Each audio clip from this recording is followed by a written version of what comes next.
하나님의 말씀 보도록 하겠습니다. 하나님의 말씀은 시편 39편 1절에서 13절까지 말씀입니다. 시편 39편 1절에서 13절까지 말씀을 같이 보도록 하겠습니다. 내가 속으로 다짐하였다. 나의 길을 내가 지켜서 내 혀로는 죄를 짓지 말아야지. 악한 자가 내 앞에 있는 동안에는 나의 입에 재갈을 물려야지. 그래서 나는 입을 다물고 아무 말도 하지 않았다. 심지어 좋은 말도 하지 않았더니 걱정 근심만 더욱더 깊어갔다. 가슴속 깊은 데서 뜨거운 열기가 치솟고 생각하면 할수록 우라가 치밀어 올라서 주님께 아뢰지 않고는 견딜 수 없었다. 주님, 알려주십시오. 내 인생의 끝이 언제입니까? 내가 얼마나 더 살 수 있습니까? 나의 일생이 얼마나 덧없이 지나가는 것인지를 말씀해 주십시오. 주님께서 나에게 한밤 길이밖에 안 되는 날을 주셨으니 내 일생이 주님 앞에서는 없는 것이나 같습니다.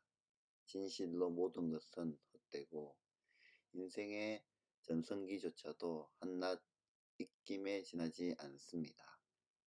걸어다니고는 하지만 그 한평생이 실로 한오라기 그림자일 뿐 재산을 늘리는 일조차도 다 허사입니다. 장차 그것을 거두드릴 사람이 누구인지는 아무도 모르는 일입니다. 그러므로 주님, 이제 내가 무엇을 바라겠습니까? 내 희망은 오직 주님뿐입니다. 내가 지은 그 모든 죄악에서 나를 건져 주십시오. 나로 어리석은 자들의 조롱거리가 되지 않게 해주십시오. 내가 잠자코 있으면서 입을 열지 않음은 이 모두가 주님께서 하신 일이기 때문입니다. 주님의 책직을 나에게서 거둬주십시오. 주님의 손으로 나를 치면서 내 목숨은 끊어지고 맙니다.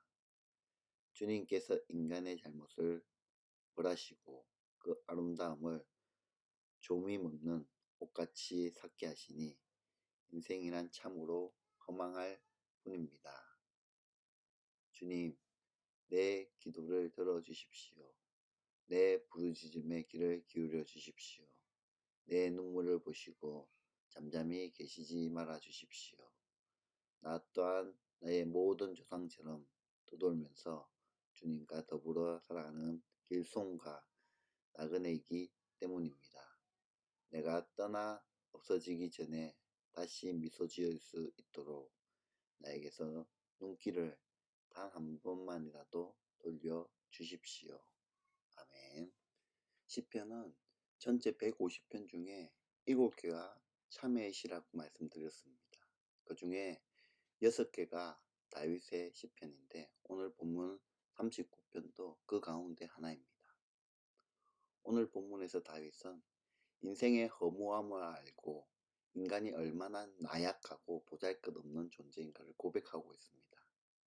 그렇지만 그 허무함에 절망하는 것이 아니라 그 가운데 하나님의 임재를 바라며 하나님이 함께 하시기를 간절히 기도드리고 있습니다. 오늘 1절에 보면 내가 속으로 다짐하였다. 나의 길을 내가 지켜서 내 혀로는 죄를 짓지 말아야지. 악한 자가 내 앞에 있는 동안에는 나의 입에 재갈을 물어야지 라고 기록합니다. 다윗은 그의 원수들, 대적자들이 근처에 있을 때에 혀를 함부로 놀려 죄를 짓지 않겠다라고 스스로 다짐합니다.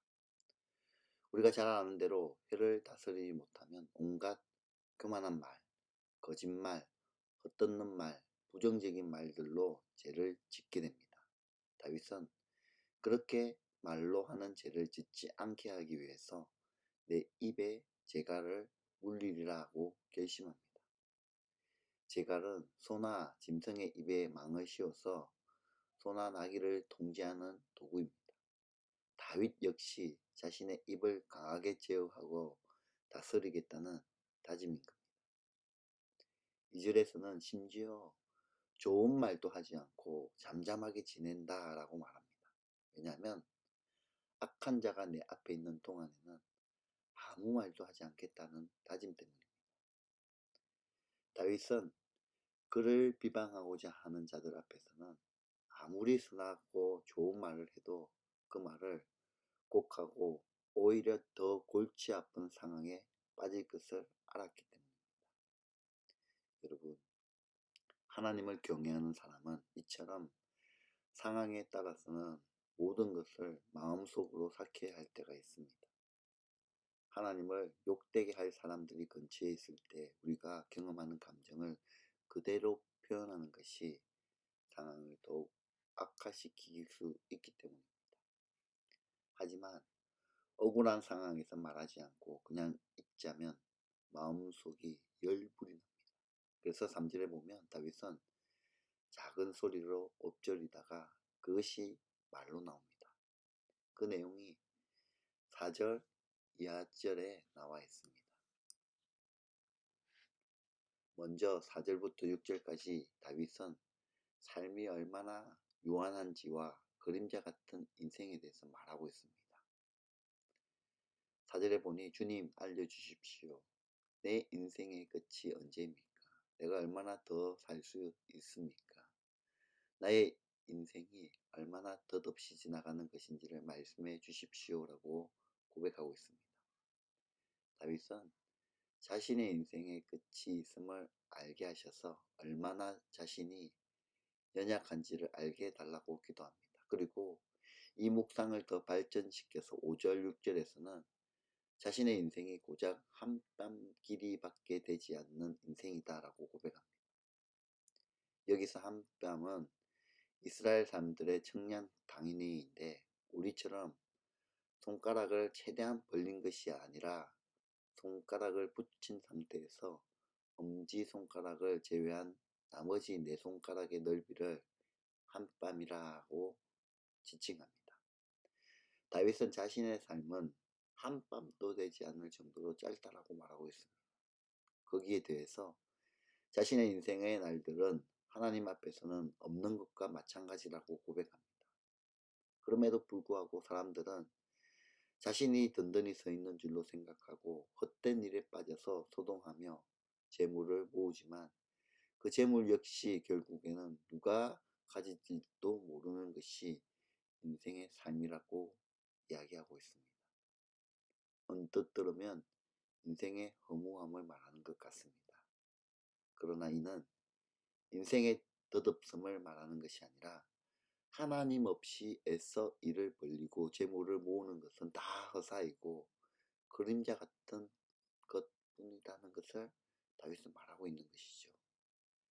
그래서 삶의 진정한 의미가 어디에 있는지 생각해 보라라는 그런 깊은 의미를 담고 있습니다. 그래서 다윗은 과연 어떤 자세로 인생을 살아야 하는지를 말해주고 있습니다. 7절에 보면 그러므로 주님 이제 내가 무엇을 바라겠습니까? 내 희망은 오직 주님뿐입니다. 라고 정말 놀라운 고백을 하고 있습니다.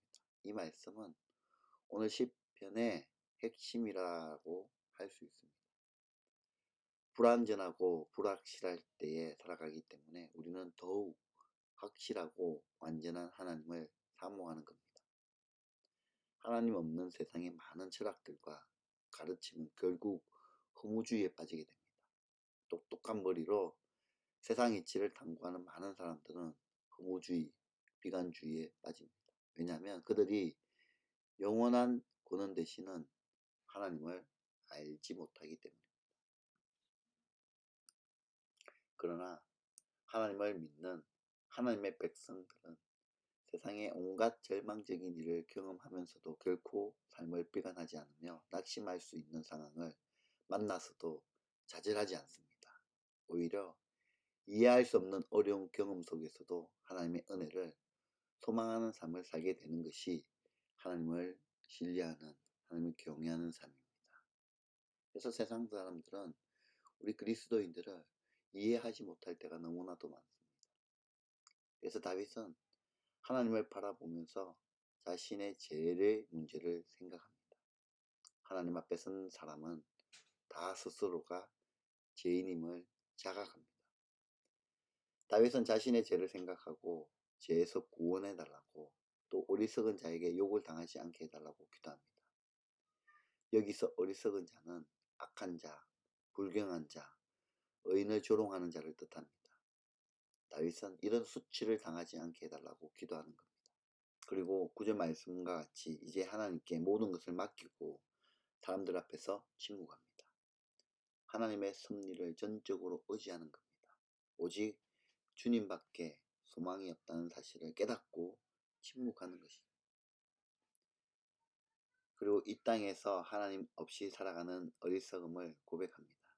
11절에 보니 주님께서 인간의 잘못을 벌리시고 그 아름다움을 조미 먹는 옷같이 삭게 하시니 인생이란 참으로 허무할 뿐입니다. 라고 고백합니다. 공의의 하나님이 심판하시는 날에는 죄로 인해 죄인들이 누리는 영화도 모두 소멸하게 될 것임을 고백합니다. 그때에 비로소 사람들은 자신이 그토록 노력하여 세운 영화가 한순간에 무너지는 것을 보면서 인생이 참으로 허무하다는 것을 깨닫게 될 거라는 거죠. 그래서 다윗도 하나님을 잊었던 자신의 모습을 눈물로 회개하며 하나님께 간구합니다. 12절이죠. 주님, 내 기도를 들어 주십시오. 내 부르짖음에 귀를 기울여 주십시오. 내 눈물을 보시고 잠잠히 계시지 말아 주십시오. 나 또한 나의 모든 조상처럼 떠돌면서 주님과 더불어 살아가는 길손과 나그네이기 때문입니다. 라고 12절에 고백하고 있습니다. 다윗은 자신을 나그네와 떠도는 자로 부르고 있습니다. 하나님을 잊고 이 땅에 매몰되어 살아가는 것보다는 하나님과 더불어 나그네로 살아가는 것이 더 복되다는 사실을 고백하고 있는 것이죠. 그리고 마지막 13절이죠. 죽기 전에 하나님께서 은혜를 베푸셔서 미소 지을 수 있도록, 웃을 수 있도록 하나님의 눈길을 구하는 자신을 회복시켜 주기를 간절히 호소하고 있는 본문이 오늘 마지막 13절 본문입니다. 그렇습니다. 오늘 10편을 통하여 우리의 나그네와 같은 인생을 생각해 보시면 참 좋겠습니다. 유행가 가사에서 나그네와 같은 인생은 어디서 와서 어디로 가야 하는지 알지 못한다 라고 했지만 우리 그리스도인들은 다릅니다. 우리 그리스도인들은 어디서 왔는지도 알고 어디로 가야 하는지 분명히 알고 있습니다. 그래서 우리는 세상 사람들과는 다른 나그네입니다. 구별된 사람들입니다. 세상은 마치 이 땅에서 영원히 살 것처럼 착각하며 어디로 가야 할지를 모른 채 정처 없이 방황하며 나그네로 살아가지만 우리는 어디로 가야 할지 잘 알고 있습니다. 그렇기 때문에 우리는 이 땅 가운데 어떠한 자세로 어떠한 모습으로 살아야 할지 정답이 있는 인생이죠. 그러므로 이 땅에서의 우리의 삶은 천국으로 향하는 순례자의 길임을 기억하시길 바랍니다. 우리의 참된 소망은 오직 하나님 나라에 있습니다.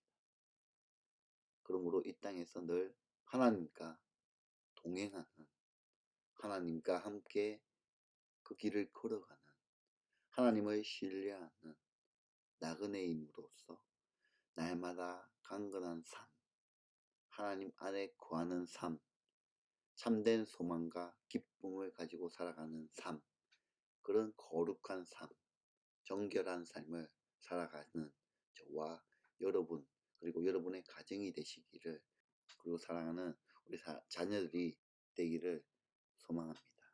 기도하겠습니다. 하나님, 이 세상에서 살아가는 것이 정말 짧은 인생, 나그네의 인생과 같다는 것을 하루하루 살아가면서 느껴집니다. 세상 사람들은 어디서 와서 어디로 가야 할지 모르는 그런 인생을 살아가지만 우리 그리스도인들은 어디로 가야 되며 어떤 삶을 이 땅 가운데 살아야 할지 알게 하심을 감사합니다.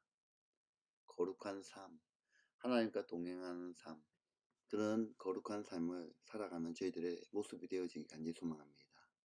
하나님 자녀로서의 삶을 이 땅 가운데 잘 살아가게 하시고 천국 소망을 가지고 순례자의 길을 걸어가는 저희들의 삶이 되어지길 간절히 소망합니다. 하나님, 우리 가운데 죄악이 있다면 하나님 앞에 회개하며 부르짖으며 간구하며 나가게 해주시고 깨끗함을 잃어버리지 않도록 죄에 빠져서 사는 것이 아니라 죄를 밟고 일어서는 돌아서는 저희들의 삶이 되게 하시고 또 우리 가정이 되게 하여 주시옵소서. 그래서 하나님, 주님 오시는 그날까지 하나님 은혜를 베푸셔서 다윗이 끝에는 미소 지을 수 있도록 하나님께 간구한 것처럼 저희들도 하나님께 이렇게 간구하고 싶습니다. 주님 만나는 그날까지 하나님의 은혜를 우리 가정에 베푸셔서 우리 가정이 항상 미소 지을 수 있도록 웃을 수 있도록 그런 은혜를 우리 가운데 허락하여 주시고 그런 은혜를 회복할 수 있도록 인도하여 주시옵소서.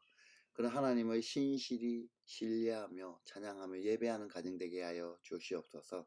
그렇게 우리의 가정과 우리의 삶을 인도하실 하나님의 찬양 드리오며 살아계신 예수 그리스도의 이름으로 기도드리옵나이다.